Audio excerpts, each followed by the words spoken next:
Welcome in, everyone. I hope you guys are doing great wherever you're watching from today. I'm filming this on April 17th, and we have more news as American spy aircraft have swarmed the island of Cuba. This coming after news was released that the United States of America is prepping for possible imminent military action, invasions, or airstrikes against the communist regime in Havana. So we've got not just the fact that American spy planes are swarming, but we also have more updates with the situation in Cuba and how dire it is getting. Before we get into it, as always, please make sure to like and subscribe. Let me know your thoughts in the comments below. Should the United States take out the communist regime in Cuba? Let me know in the comments below. Hit the notification bell. All notifications turned on. You can't miss a thing. And then Instagram, David_Hookstead. That's where you can find me. And XD That's where you can find me on social media. My DMs are wide open. Reach out with whatever you got. As you can see, I'm still adjusting my audio to make sure it's as great as it possibly can be. Let me know in the comments if my audio is crisp, if it sounds good. I will keep working on it to give you guys the best experience possible. Now, let's get into it. So right here on the screen, what you see here on the screen is a Navy MQ-4C Triton surveillance drone conducting reconnaissance mission off the coast of Cuba this afternoon. This was late afternoon on Thursday, April 16th. Like I said, I am filming this on April 17th, and we now have highly sophisticated, highly advanced drones conducting drone warfare and surveillance operations, gathering up all that signals intelligence to the south of Cuba here. That is what you are looking at here on your screen. Why does this matter? What did we do before we went in and took Maduro? How did we operate in that scenario? We sent drones, fighter jets, aircraft, but a lot of drones right off the coast of Venezuela, monitoring all the movements of Maduro and his regime leaders. Then when it came time to spring the operation, we knew everything we needed to know, and we went and did it. Now it appears we are doing the exact same playbook here that we ran against Maduro, against the Diaz-Canel regime in Cuba.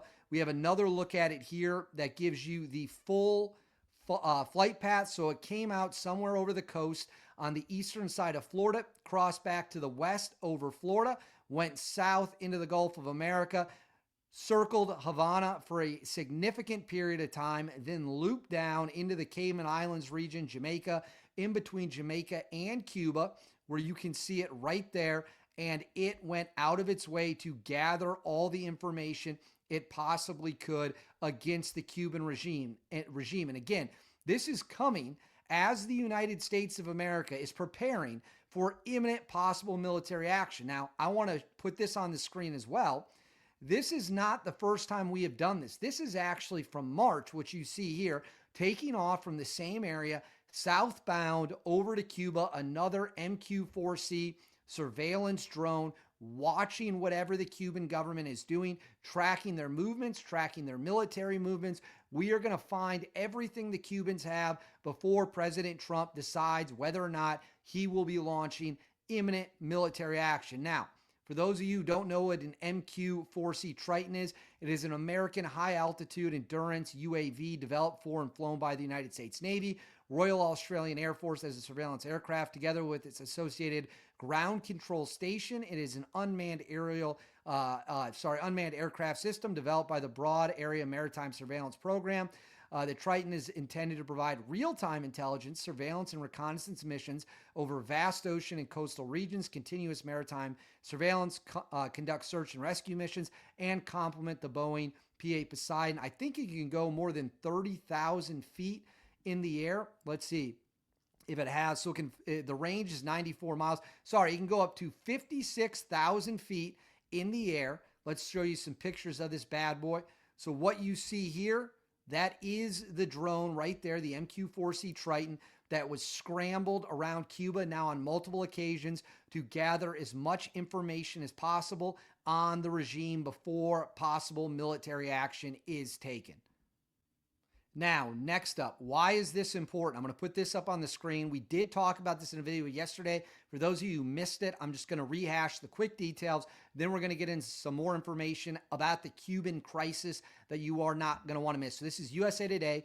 Military planning for a possible Pentagon-led operation in Cuba is quietly ramping up in case President Donald Trump gives the order to intervene. Two sources familiar with the order spoke to USA Today on condition of anonymity because they were not authorized to speak to the media. The directives appear to be an escalation of recent tensions between the USA and Cuba that began in January when the Trump administration curbed oil shipments to Cuba as part of a broader campaign to force sweeping political changes on the communist-run island. In a statement to USA Today, the Pentagon said it plans for a range of contingencies and remains prepared to execute the president's orders as directed. So after we took out Maduro, we stopped all of Venezuela's oil from going to Cuba. Full blockade of Venezuelan oil and resources. The Cuban government was propped up by subsidized Venezuelan oil. Cuba gave security to Maduro and before him Chavez. In return, the Venezuelans gave the Cubans the oil that their government needed to survive. Maduro is gone. That oil has been cut off, and the Cuban security apparatus that was sent to defend Maduro was killed. 32 members of the Cuban Black Wasps, which is their special operations. Now here, President Trump talking about Cuba as well. This is also from late March, but just gives you an idea of the thinking. Let's listen. So bad, they'll never win another election. Mr. President, on Friday you mentioned that Cuba will be next. What did you mean by that exactly? Who will be next? Cuba. Yeah, Cuba's going to be next. Cuba's going to be, In what way? Cuba's a mess. It's a failing country, and they're going to be next. Within a short period of time, it's going to fail. And we will be there to help it out. We'll be there to help our great Cuban Americans out who were thrown out of Cuba. In many cases, their family members were mutilated and killed by Castro. Well, Cuba's going to be next, yeah. So that was President Trump a couple weeks ago announcing that Cuba absolutely is going to be next. And Cuba is taking that threat very seriously. This is an article from military.com announcing that Cuba's president warned Thursday that a U.S. military strike is now a real possibility, while Pentagon-linked officials refuse to discuss any response. President Miguel Díaz-Canel delivered the warning during a public address in Havana, marking the anniversary of Cuba's socialist revolution, calling the moment absolutely challenging and urging the country to be prepared to defend itself. His remarks mark a clear escalation, shifting from the general criticism of U.S. policy to explicitly raising the prospect of military confrontation. So the Cuban military is preparing for a United States invasion of Cuba. Now, how are they preparing? This is some absolutely incredible footage. The Cubans on Thursday, April 16th, started running war drills right here, anti-aircraft fire that they needed to carry around with an ox. They had to tow around with an ox. Let's watch. So you can see it right there. De la emboscada simple de defensa antiaérea, el acercamiento de los vehículos aéreos no tripulados.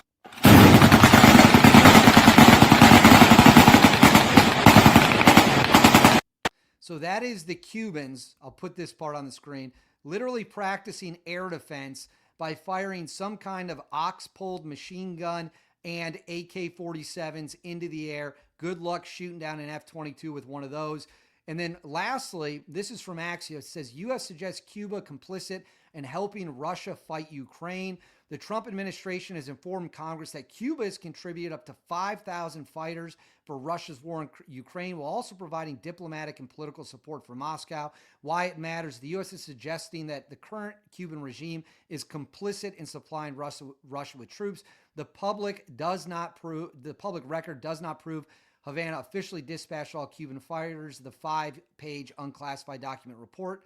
However, there are significant indicators that the regime knowingly tolerated, enabled, and selectively facilitated the flow. The Cuban regime has failed to protect its citizens from being used as pawns in the Russia-Ukraine war.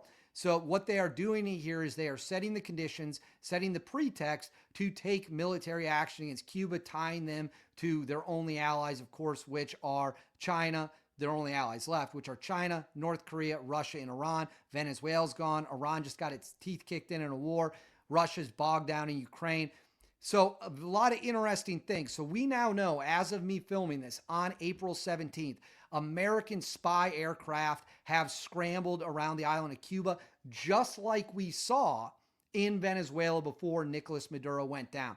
Same thing. Exact same thing that happened there. At the same time, the United States is moving pieces, starting to build the case for why military action will happen in Cuba. and the Cuban military is scrambling to stop a potential U.S. invasion. So that is where we are at as of this update on April 17th. Let me know what you think in the comments below. And let me know how the audio sounds. I'd like the feedback to make sure the audio is as crisp as possible. Please make sure to like and subscribe. As always, guys, thank you very much for watching. I'll see you all next time.